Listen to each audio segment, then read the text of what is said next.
Okay, so people are joining. Well, a very good morning, good afternoon, good evening, depending where you're tuning in around the world, to the session all around open water and why this concept is becoming so important for water utilities around the world. My name is Tom Freyberg. I'm an environmental journalist and content creator specializing in water. And for the next 60 minutes, we're going to really explore how the philosophy, how the concept of open water can help the water sector to evolve. So not just in terms of infrastructure and operations, but in terms of how we collaborate, we share knowledge, and we build tools for the future. So this webinar, for those of you who have sort of been following the KTM journey on this, is a follow-up to an original white paper on open water. And so this one is Open Water 2.0. You are able to access the digital version. There is a tab, as you can see below the screen, called Download the White Paper. Admittedly, I went a little bit old school. I printed it off just because I like to sometimes feel and touch a white paper. So I do recommend everyone takes a look, because it's a very in-depth document to sort of look at the different viewpoints on how to achieve open water. Before we get going, it was sort of good to sort of maybe sort of look at why the open water approach matters to water utilities. And as you'll read and you'll hear in the white paper, without giving away too much, there's kind of 5 key reasons, right? From bridging tech and real world challenges to helping to democratize access and to innovation, to enabling flexibility and interoperability. That's one word you are going to hear a lot of in the next 60 minutes, so I better make sure I can pronounce it right. Interoperability, there you go. Accelerating digital transformation and building collective value through community. And there's this last one, there's an amazing chapter in the white paper where there's a quote that says, "Communities in motion are the human engine of open water," which we will be exploring a bit later on. So we want to sort of, in this discussion, see how open water works, the model works in practice, what it looks like, how the digital marketplaces can drive innovation, and how communities are really, as I mentioned, that engine of change. We've got 4 sections in the discussion. The first one is around really the open water approach, so setting the stage and hearing about some of the challenges that exist and how open water can help to solve that. The second one is open platforms and the digital marketplaces. The third, as I mentioned, around communities in motion. And finally, we're going to look at the bigger picture, so building actually what's next together. There is the option to ask questions in this webinar, so please use the Q&A box, and I'll keep an eye on that throughout to make sure we field the questions appropriately. And now I'm delighted to introduce our speakers. We have Professor Dragan Savic, a global advisor at KWR Water Research Institute. We have Maddy Zimmerman, who is the Americas manager for SWAN, Smart Water Networks Forum. And we have Robert Bornhofen, who is the director of innovation at DC Water. Can hear a Skype call coming in, I think, from someone. So if we could just mute, that would be great. So we have got a great mix, I think, between advisors, between networks, and a leading utility. So we're going to dive in and into this topic of open water. So to kind of kickstart, and I think let's start with you, Dragan, then. The white paper, it introduces open water as a kind of practical approach built on a couple of things. You know, there needs to be transparency, there needs to be collaboration, as well as open knowledge sharing. So in your view, let's start with a significant challenge faced by the water sector today. There are many of them, but if you could just pick one. And then really how you think the open water approach is directly addressing that and how. Thank you, Tom, and hello, everyone. If I have to pick just one of the challenges, I would say it's data. And while the water industry kind of swims in data, if you pardon the pun, there is quite a lot of low quality data, but also different sources of data stored in different silos or different pieces of software. And all of that kind of stops that kind of getting the data together for informed decisions. And that's what the water industry needs. We're getting better at it, but open water platform or platforms will actually bring us to the point where it doesn't matter if different pieces of data puzzle are in different silos, because of that interoperability, we will get the data stitched together. And making those decisions then would be much easier. I'm not saying it will be easy, because we still struggle with the amount of data, either too little, or too few, or too much, so overwhelms us, and also different levels of the quality of the data. I'll stop at that for the time being. Very good. So it's not just a data, to use a water pun, data drought or a data flood, abundance of data, but actually it's the quality of it, and it's in different places accumulated over the history of the utility. So one way that open water can help to solve that is essentially bring all these different forms of data and qualities of data to sort of be consistent, to then deliver a practical approach and move forward. So yeah, great to start with that. Thank you, Dragan. Robert, let's hear from you from DC Water. Perhaps you could reflect on Dragan's commentary on open water solving data, but also bring in one challenge that you see as being huge for DC Water, and how the open water approach could perhaps help to solve that. Good. Well, it's good to be here. I look forward to that question. Whereas Dragan talked about data, there's a lot of different challenges. I'll pick a different one here. I think at a very high level, it's people. Okay, people. That's the challenge. People are not. There's some resistance to change. There's some unawareness as to what the art of possible is, what can potentially be done. And I think there is some risk avoidance. So I think we have to convince people first that this type of change is positive. There's some things that we can do now that we couldn't do before. And I think once you have that buy-in, that openness to change, then we can begin to address like issues like data, getting the data managed and secure and governed, and other obstacles as well. But I think it starts and ends with people. They need to understand and buy in and be aware of what's potentially possible, and how we can de-risk things by being able to experiment, learn, adjust, and advance. But that's the part that I think needs to be in place. Very good. So we're talking about open water, and you're saying actually, I think when people talk about open water, the initial perception is it's a movement that involves, it's a software, right? But actually, you're saying the openness of people that are reluctant to change is one thing that the open water approach can address. Do you know what? I remember hearing a CEO of another water utility in America give a speech, and she said the biggest challenge to innovation and getting through new ideas and change is three words: internal driven resistance. And it always stuck with me. Internal driven resistance, that's the hardest part. So it's interesting to hear you're saying that as well. Can you maybe just elaborate then, Robert, on how you think an open water approach, particularly if there are individuals that don't want to change, they want to go home at 5 o'clock, they are reluctant to change. Why do you think open water could be the catalyst to maybe get these individuals to be more open to change? Yeah. My response wasn't really specific to DC Water, but in general to the water industry sector. So I want to clarify that. We have a lot of people who are open to change here at DC Water. But to your question on the resistance and how do we minimize that resistance? I can speak to artificial intelligence or Gen AI or agentic AI as a prime example. No one knows. Very few people know what it is. They read social media, they hear about all these terrible things, but until you explain things to them and give examples and use cases, they begin to get it. Okay, and that resistance begins to erode, and pretty soon you've got them using AI in different ways. But I think it's the convincing, and it's open water to me is being able to kind of challenge existing boundaries and look at what's possible. What if we had done some things or could do some things differently?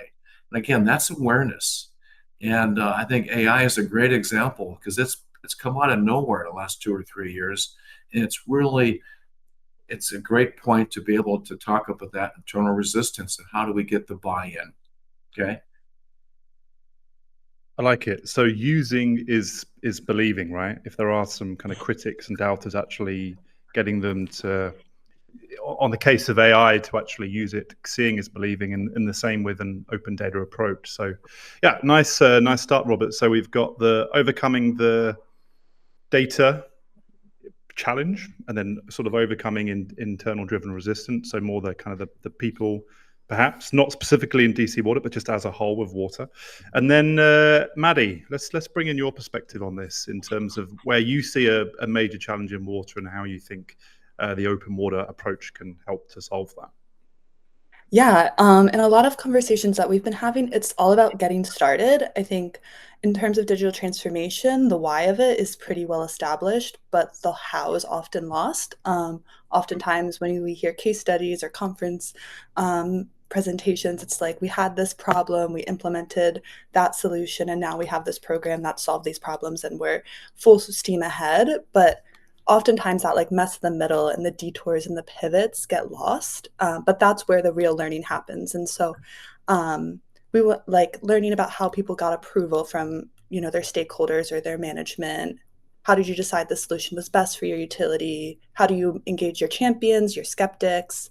How does that go in with your existing tech? That mess and those detours and all those little logistical points get lost. And so in an open water world, when people share these things and pass this information along to their peers, other utilities, it really it helps other people get started and kind of breaks down those barriers just in how you move in your digital transformation journey. Very good. So in terms of overcoming the challenge where there's barriers to getting started on the digital transformation journey, the kind of the open water strategy, dream, kind of aspiration can sort of help to drive that strategy as well. And it was interesting in the white paper, there was a section sort of looking at how from design to engineering to operations to customer focus, all the different parts of the utility often have different softwares and different systems that are perhaps not interconnected. And actually the open water approach can help to address that, but also help to link different departments and disciplines within a utility itself. So good. Okay, so we've got kind of the data side, we've got the kind of the internal resistance to change, and then we've sort of got getting started on a digital journey, how an open water can be the catalyst to begin. So then let's look at it, I think, from the primary benefits from what an open water approach can deliver in the different areas of focus. As I mentioned, we've got water utility, we've got SWAN community, and then we've got the broader water sector. So let's kind of start with you then, Dragan, in terms of some of the primary benefits that you see the open water approach can deliver for water as a whole. Yeah, I think for me the key is this democratization of knowledge and tools. You just imagine within one organization, not everybody has the license to certain pieces of software. Not everyone has the GIS or the network modeling or something else. And with this open water and the platform idea, I think we are getting to a point when everybody has obviously different levels of access can be imposed by the organization, but access to resources, shared learning, because we're always kind of working with utilities. We find exactly what Maddy said, that starting is difficult, and usually you start with something smaller and try to scale up. But if it's done in one division of the organization, the others wouldn't know unless there is a way to share it. And again, I think this is what an open knowledge and tool can do. And also going back to Robert's internal kind of friction and resistance, I would say this would be a great opportunity to build capacity within the organization. So as an opportunity rather than as a barrier. And training and education of people could be done and will be easier because, as we said in the white paper, this comes with documentation, with tutorials, and all of that can help that capacity building and shared learning. And now, if you go beyond an organization, then we are talking about capacity building. I mean, the water industry is struggling with this silver tsunami. People are retiring, and we're not replacing quickly enough with trained people.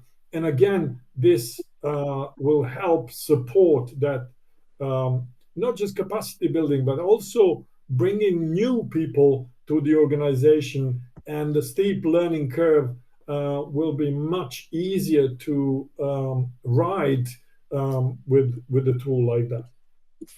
Very good. So internal capacity building as well as internal sort of knowledge transfer. And I think it also goes beyond internally within a utility, right? It's utility to utility and enabling that sharing of knowledge. So good stuff.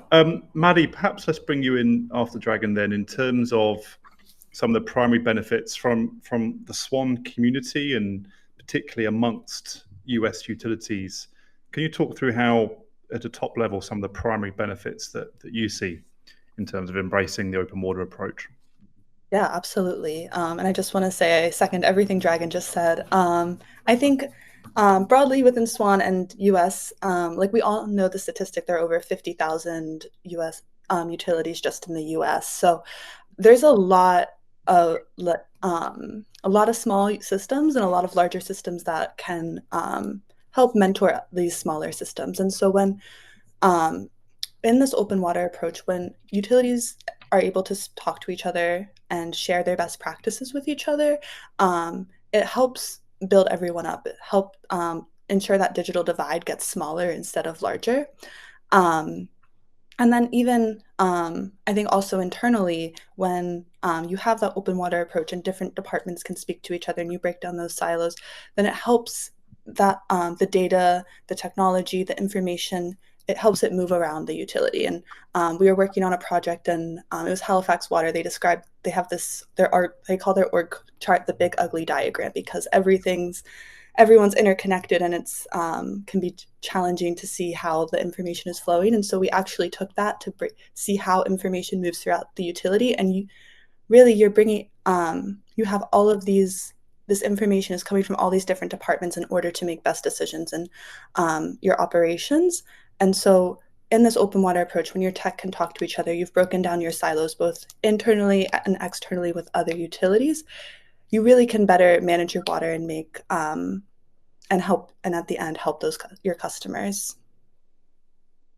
Very good. Interesting case there on Halifax Water. And I think the number always blows my mind, 50,000 water organizations, utilities, ranging from a handful of people as operators right up to the scale of DC Water where Robert is working. So yeah, on that note then, give us DC Water's view, Robert, on at a top level, some of the benefits that you see in adopting an open water approach.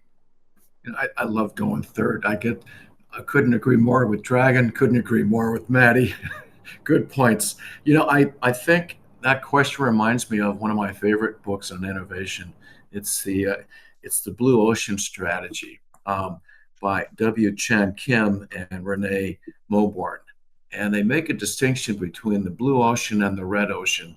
And the blue ocean is wide open in terms of new possibilities, new opportunities, new technologies, new ways to create value. And to me, open water flows from the blue ocean. Okay. So I'd be a little bit different from what my other two colleagues had mentioned. And it relates to SWAN and others, but there is so much to be learned from other organizations. And we can even look at different industries. Let's look at gas industry, gas utilities, for example. It's just as an example. Some of the solutions, some of the openness that they've gone through applies equally to the water sector as well. They do asset management. How do they do it? What's different? Any new technologies? They do GIS. I think Dragan mentioned GIS as part of the democratization. They do GIS prediction, maintenance of equipment. They do a lot of um,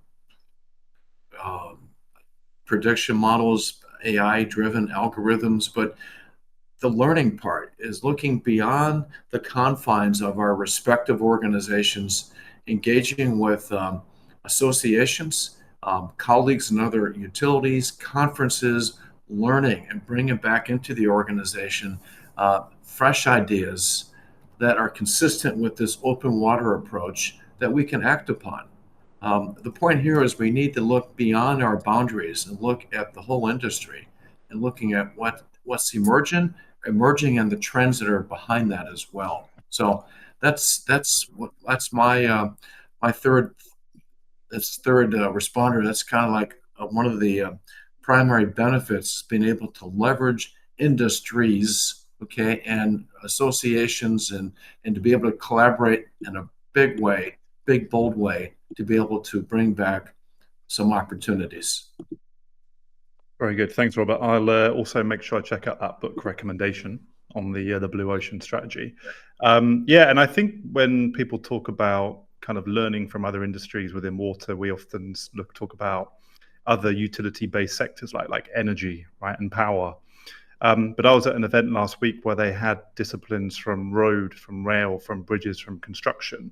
Mm-hmm. And whilst I'm not involved in those markets, it's interesting to sort of see the awards and the innovations across even those perhaps further afield industries. So yeah, that's a really good point. So stay where you are, Robert, because I want to start with you. Now there's a quote in the white paper which says open platforms are not a risk. They are a strategy to innovation. And I think we live in a world where there are a lot of perhaps misconceptions and fears. So can you maybe talk a bit about, from a utility perspective then, how some of the common misconceptions and fears that utilities may have in embracing openness, and how they can be overcome to sort of drive forward the open water innovation? Sure. I touched upon them earlier, but some of the risks that prevent us from going forward. I talked a lot about lack of awareness. Let me get something fresh here.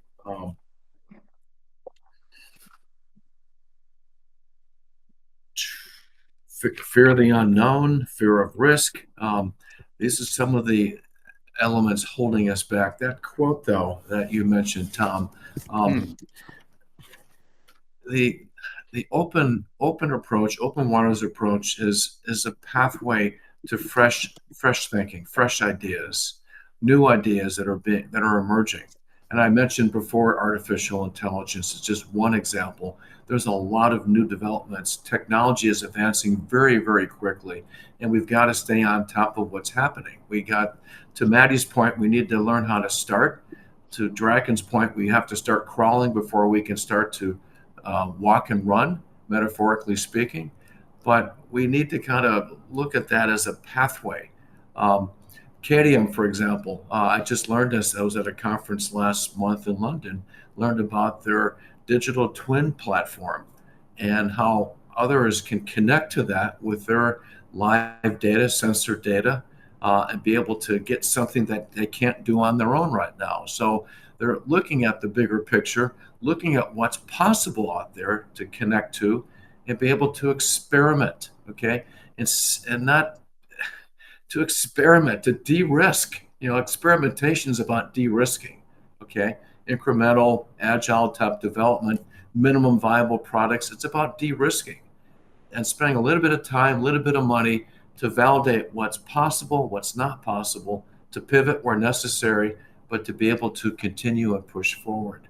So it's that pathway that I want to stress, the open waters and that appetite for knowledge, learning, and adoption. Okay, very good. Yeah, you're absolutely right. There are a lot of different digital solutions out there, a lot of different innovations coming onto the market. So to kind of tie back to misconceptions and fears of what a utility potentially have, it's a kind of a case of de-risking, as you mentioned, and actually the open water platform can be a way of doing that. So Dragan, another significant concern for utilities on this topic is vendor lock-in. So how do you think, first of all, it'd be great to kind of get a bit of flavor on that in terms of vendor lock-in, why it's a concern. And then how open platforms through their modular design and interoperability, I promise you I will pronounce it right by the end of this webinar, how do they mitigate the risk and then provide utilities with greater control? Thank you, Tom. That's a really, really good question. I was thinking, how can I kind of explain it plastically? And let me start from Lego blocks. I think we've all seen how they work, and you matches the ridges and those holes, and you can build really beautiful kind of airplanes or scenery or whatever. That's when all the bits work well and you know how to connect them. Now imagine that you have a Lego block, but you don't know whether it will fit something that somebody has created. That's what we are talking about. That you will, in 99% of the situation, not being able to connect your module to it or develop it. I had that experience in the past. A utility asked my team to develop a pump scheduling optimization tool for them.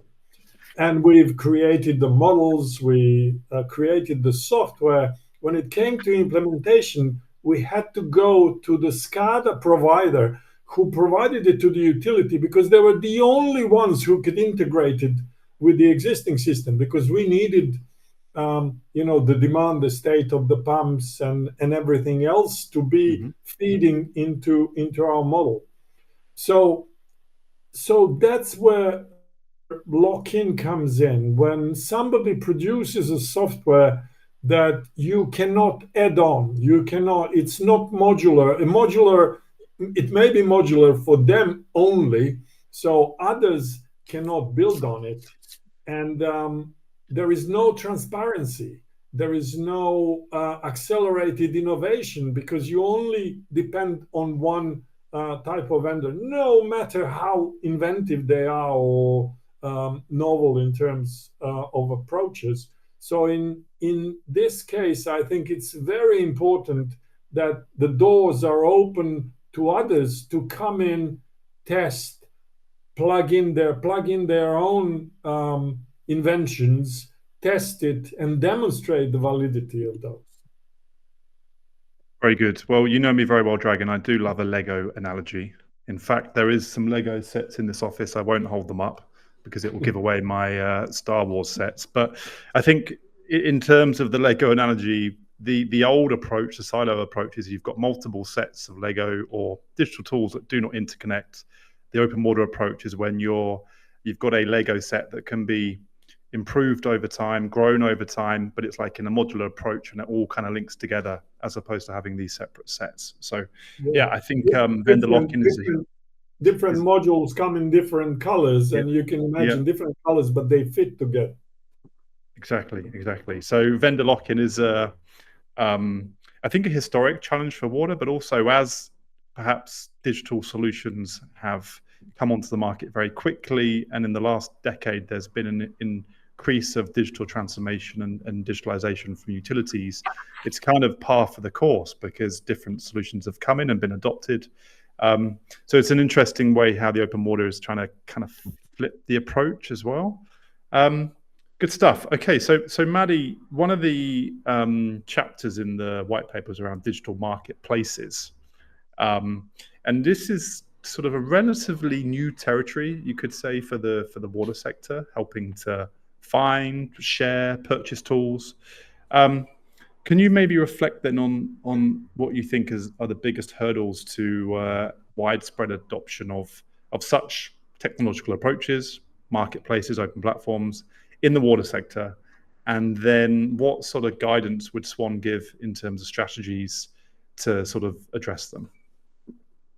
Yeah, I think it kind of falls under two buckets. I'm going to go back to Robert at the beginning, talking about people, also adding culture to that. And then also oftentimes we see with digital investments is ROI is unclear. So you might want to, so if you can't justify the expense, then it's not going to go anywhere. And even with the best technology, if you don't have the people and the culture behind it, it's not going to succeed. It makes me think we had a keynote at our conference in Berlin recently where this at Oslo Water spoke about how they developed this tech solution that was it was the perfect solution, but it failed. And that was because people weren't on board. And so with that, learning from what other utilities do, Milwaukee MSD, they'll put their skeptics and champions in the same room when they're doing any sort of digital transformation work. Because if you don't engage the skeptics, worst case scenario, they go and turn everyone else into skeptics. Best case scenario, they just keep their head down and moving. So you have to engage with your skeptics. In Las Vegas, they put innovation as a line item in their budget, so there's always space for it. And they've developed a culture where when operators ask for something, they know that they actually need it, and they make sure that they listen to them. I hear from Louisville MSD, they're meeting with their operators and engineers around their concerns around AI, listening to them, answering their questions. So I think creating a culture where people feel heard and feel comfortable asking questions, and making sure that when people know that your upper management knows that when an operator, an engineer, your field staff say that they need something, it means that they need it, and doing your best to help accommodate them. Very good. Yeah, it's important to get that mix, isn't it, between skeptics and champions in the same room. If you have too many skeptics in the same room together, suddenly things get a little bit pessimistic. Too many champions, and suddenly they're taking over the world. So you need to get that balance right in the team. We're sort of halfway, so I'm just trying to check the question box. We haven't had any questions coming in so far, so please feel free. You have a great opportunity to ask our three experts questions on the open water approach. Please use the Q&A chat box. I'll keep an eye out for that in case anything comes in. But we will crack on. And one of the big chapters in the white paper was around communities in motion. And Maddy, whilst you're there, we'll kind of stick with you, because in the white paper you mentioned, and to quote, communities are what fuels sustainable innovation. Shared knowledge becomes shared action. So can you talk a little bit about the role that you think communities play in helping to translate some of the technical capabilities of open platforms and marketplaces into actual real world progress and problem solving in the water sector? So it's sort of taking the learnings from communities and then how you can kind of translate that over to the real world problem solving areas within water. Yeah, absolutely. We've had a lot of areas where we have utilities and solution providers sharing what they're doing and really breaking it down to other SWAN members, other people within the water sector, and it's been really illuminating. We've had instances where people have shared their digital architecture and how they started it out, how it's evolved throughout time, and then what they do if they were able to build their digital architecture from scratch. So for the utilities just getting started, no need to go through that same journey that they did. They really broke down what you should do if you're getting started. We recently did a report around IT/OT convergence, and it was a place where we broke down what IT/OT convergence is, why your utility should do it, and then passed on some free standards so that any utility can implement that within their organization, and also case studies so that they can see what were some utility pain points, how did they overcome these pain points, unshockingly, it was a lot of culture and a lot of building trust within different groups. Other examples are utilities have shared code with each other so that another utility can implement a similar program. And it's also from a solution provider's perspective, it's a great place where vendors can hear utility pain points straight from them and use that to help them innovate and use that to help them help utilities get the solutions that they need.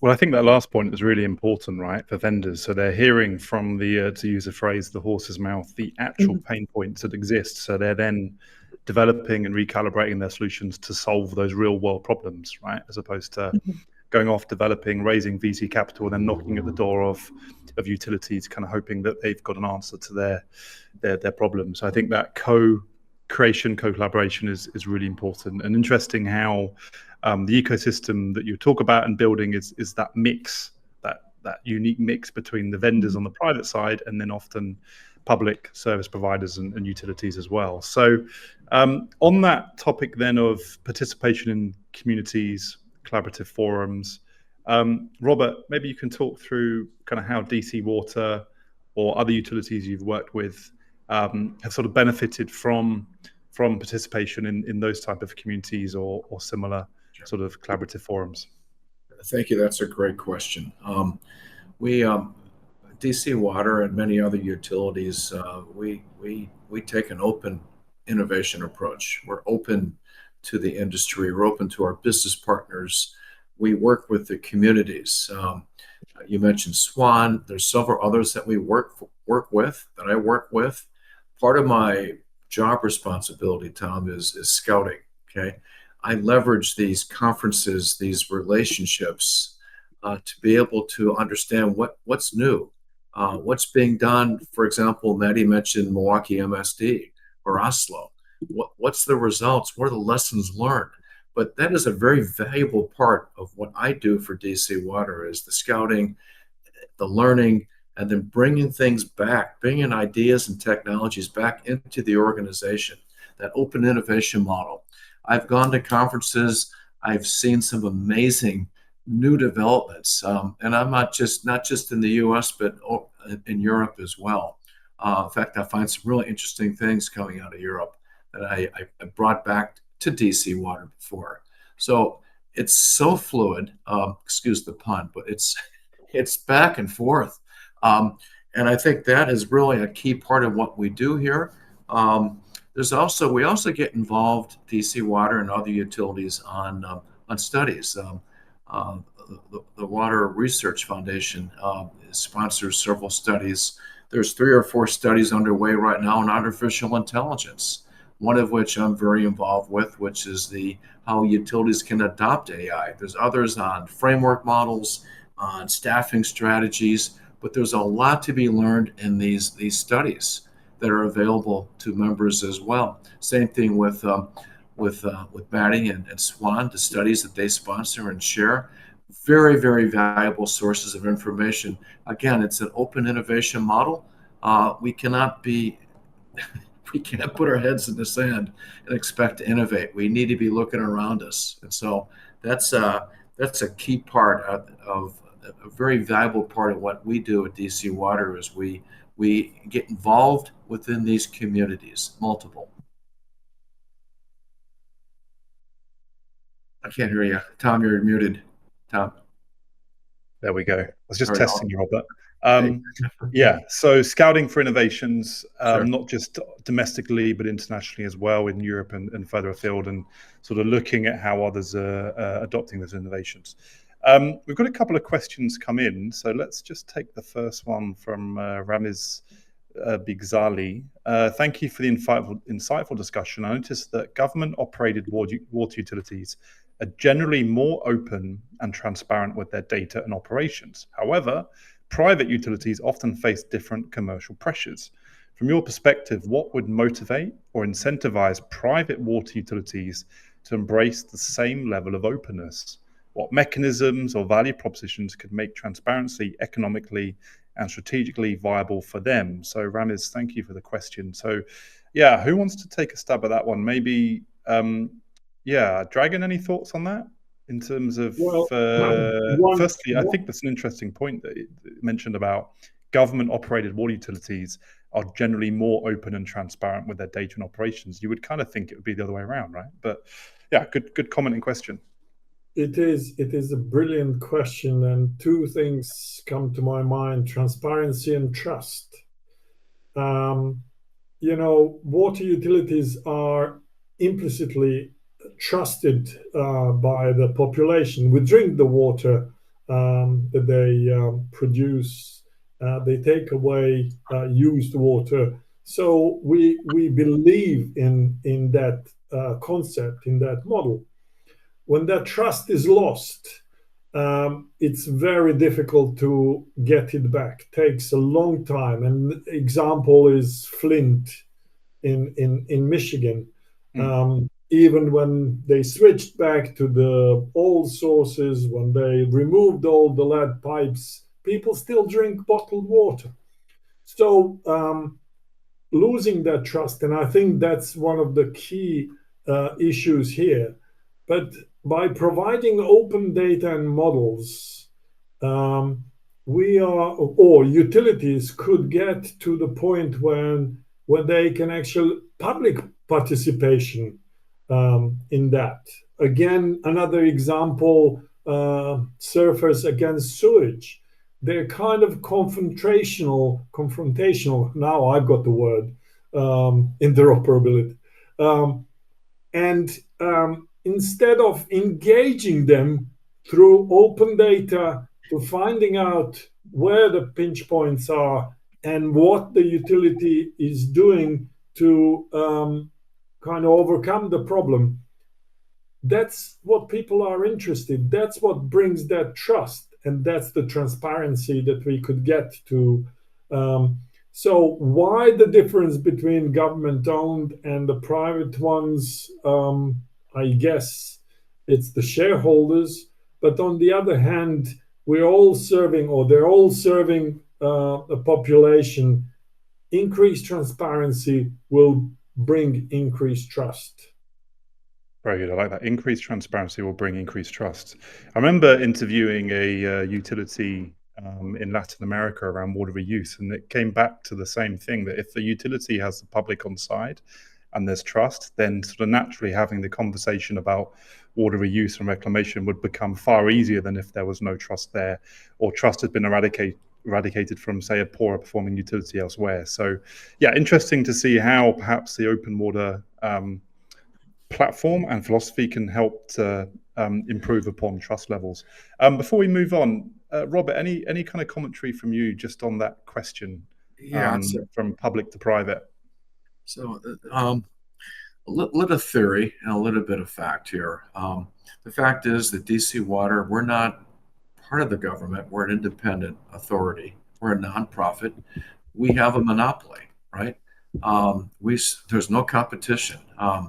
We spent a lot of effort, and we built up a good, strong level of trust with our customers, our ratepayers. And we openly share. So my theory is this is my theory. Maybe some of the private utilities, the for-profit utilities, this is theoretical, maybe there's concern about sharing too much. Maybe there's concern about the competition for the next contract. Again, I don't know. It's a little bit different. It's a different playing field among the nonprofit, government, quasi-government type utilities, and then the for-profit sector. So that could be a factor, but again, we as I mentioned earlier, Tom, we're DC Water and most of the other government, quasi-government utilities are very open, very transparent, and very willing to learn from others. To Dragan's point. Very good, very good. Okay, so let's kind of move it on then to the final chapter. Thanks for the questions from the audience. Please keep them coming, and we'll try and allow a few minutes at the end to get around to them. So we've sort of touched upon the drivers and the context. We've sort of touched upon the interoperability and the market platforms, and we've talked a little bit about the sort of the internal culture and the people element and the communities as well. So to sort of zoom out a little bit on the bigger picture and maybe look ahead, to sort of look at open water, the approach holistically. What is one of the key takeaways or action items that you would sort of recommend for water utilities today listening to begin or advance their journey towards a more sort of open and collaborative future? Maybe let's start with you, Maddy, on that one. Yeah, I think back to that people and culture, talk to each other, work together, share stories, both successes and failure.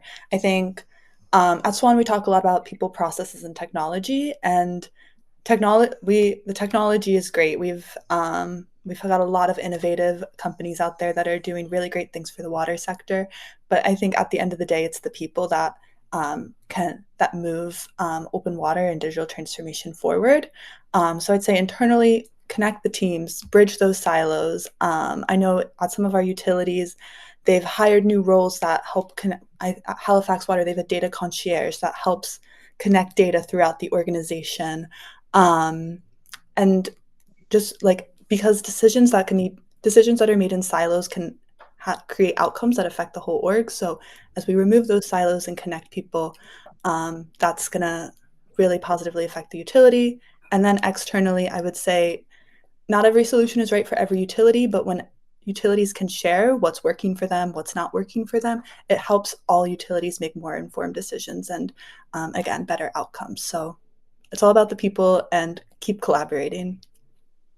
Very good. I love that job title, data concierge. I've not heard that one before. Perhaps one of the coolest utility titles I've heard outside of circular economy architect, which was a speaker that I brought into a conference once. So yeah, interesting to see that there's now these roles being created to sort of help move data in the right way throughout an organization. Robert, let's bring you back in, because towards the end of the paper, the conclusion sort of states that building what's next together requires rethinking not only the tools, but how we use them, who builds them, and who benefits. So can you talk a little bit about how the water sector can ensure the benefits of open water innovation are equitably distributed across utilities of all sizes and capacities? As Maddy mentioned, there's 50,000 different organizations across the US alone. So how can we make sure that it's open water can help to fairly kind of distribute the benefits of that? Sure. I'm going to talk to that through a study we're working on right now that is intended to address that digital divide between the small and the large utilities. And this is within the context of artificial intelligence. The big utilities with lots of R&D money have an advantage over the smaller, more nimble utilities. But what we're looking at, Tom, within the scope of our study is, again, within the context of AI, how can small utilities who are stretched with manpower, you mentioned silver tsunamis, people who are retiring without succession planning, they're very vulnerable to abrupt change in staffing. How can they take advantage of the open water, and in this case, the artificial intelligence aspect? And so we, if you consider the investment in this technology is very inexpensive. You can get a GPT-5 license subscription for like $25, $30 a month. And there's several that are free. So we worked with a small utility in the state of Georgia in the United States. Very stretched, very small. And we were able to create a prototype of using AI to be able to, and the person who does this today is, I think, 82, 83 years old. It's all up here. And if he leaves, they're going to be in a world of need.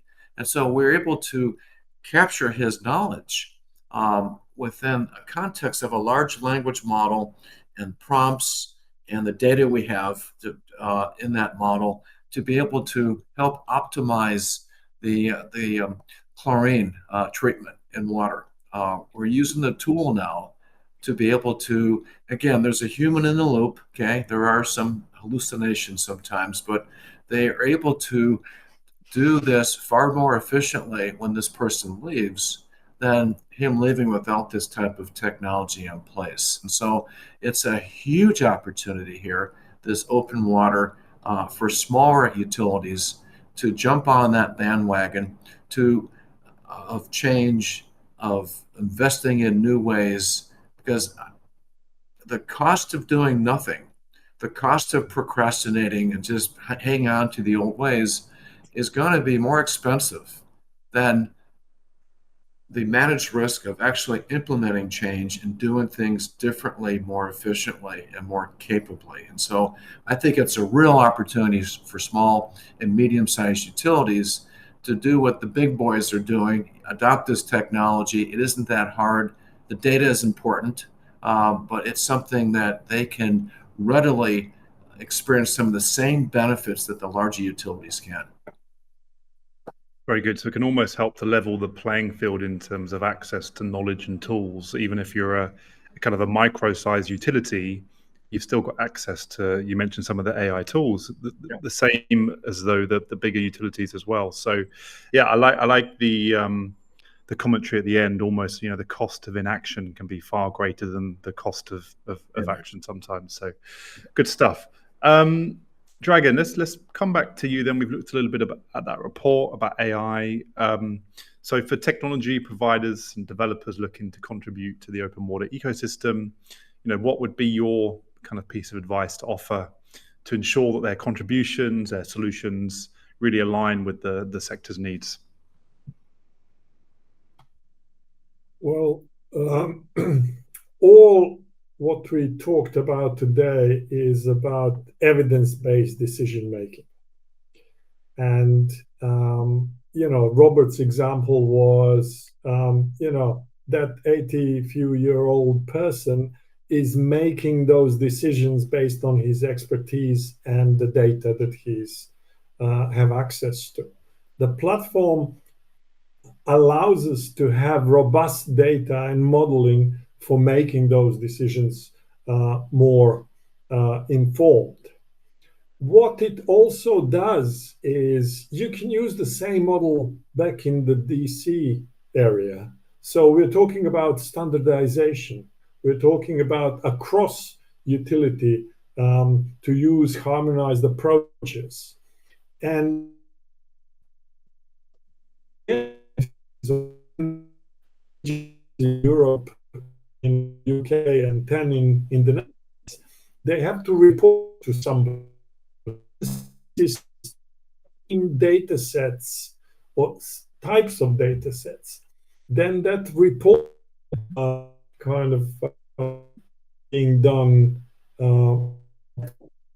efficient. So compliance reporting and that public engagement in the end, if you have a platform to release the data and models there. So I think that rounds up everything in a very nice package if we go down the route of open water. And why not? Because publishing is now kind of ruling the world. We're talking about course in terms of software. So why not open water?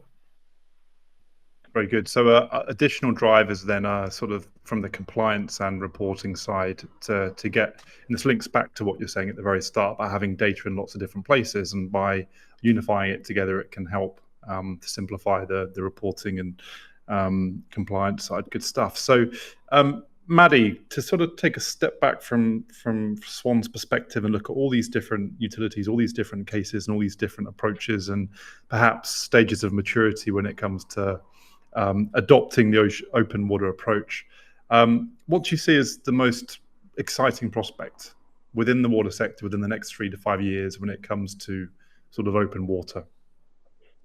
Yeah, I would say that digital divide getting smaller by having through these open platforms. I think that when we're sharing information, when we're making our technology more interoperable, it helps the utilities adopt these digital tools, help them make better decisions, and it also helps meet utilities where they're at and help them scale in the way that they need. I think small utilities like the one Robert mentioned, they have so much to gain through digital transformation. So when there's opportunities for collaboration and technology that fits their needs and that's easy to install and use, we can help make sure that all utilities have what they need to be successful. Very good, very good. So bridging the digital divide and essentially making it get smaller. And it was interesting in the white paper, it was talking about the marketplace and APIs actually helping to be that bridge. We've had one more question come in that I want to answer, and then I want to come to each of you just for sort of one key takeout, very succinct, almost imagine your Jerry's final thought, just based on today as well. But the question, Dragan, and let me know if you want to answer this offline afterwards, but is, Dragan, do you believe that having open APIs like the one Katian offers could significantly enhance interactivity and integration for online software platforms in the water engineering space? Furthermore, will a standardized communication format across platforms be beneficial? Are there any current developments in this direction within the water sector? And that's from Dr. Alexander Sinska. So thanks for the question. Dragan, any initial thoughts on that one? Well, I fully support the way Katium has opened the platform to other innovators to provide and test their tools, and also kind of a market as well, because they're not doing that only to enhance their tool, but also to provide useful feedback and financial kind of payback to these innovators. So for me, it's a win-win situation to both parties. I'm also aware that other vendors are trying to do that. It's not just Katium that is doing it. And in other industries, I mean, Robert mentioned other industries, that's kind of becoming a norm. So I imagine that will happen on a much wider scale in the water industry or through water service providers, be it the software or data providers as well. Very good. So yeah, it's kind of keeping an eye on how these other marketplaces within other industries could potentially be used to learn from within water. So good stuff. Okay, before we wrap up, one final kind of thought, one conclusion from each of you, just on open water, how it could help to transform the water industry. Robert, let's go with you. And we're only a couple of minutes left, so very succinct, if you will. Okay, that's fine. So my one takeaway here for organizations is to take advantage of this open water mindset and opportunity set and be able to experiment more, learn from it. Just experiment. If something looks like it could be relevant, something beneficial, get off the dime, spend a little money, experiment, learn, communicate, convince others, and take action, okay? Just don't watch the world go by you. Love it. Okay. There's a nice call to arms there. So experiment, take up the opportunity and help drive the change. Maddy, yourself, one kind of succinct conclusion and key learning around open water. I would say collaboration, so not too far off from Robert, but collaborate with internally, talk to your other utilities around you, learn what they're doing. And honestly, if you need to copy and paste, there's no plagiarism in the water around implementing technology. So learn from each other and to help you move forward. The expression in the white paper is a rising tide lifts all boats, right? So if you can support neighboring utilities and learn from that success, that's going to lift up water as a whole.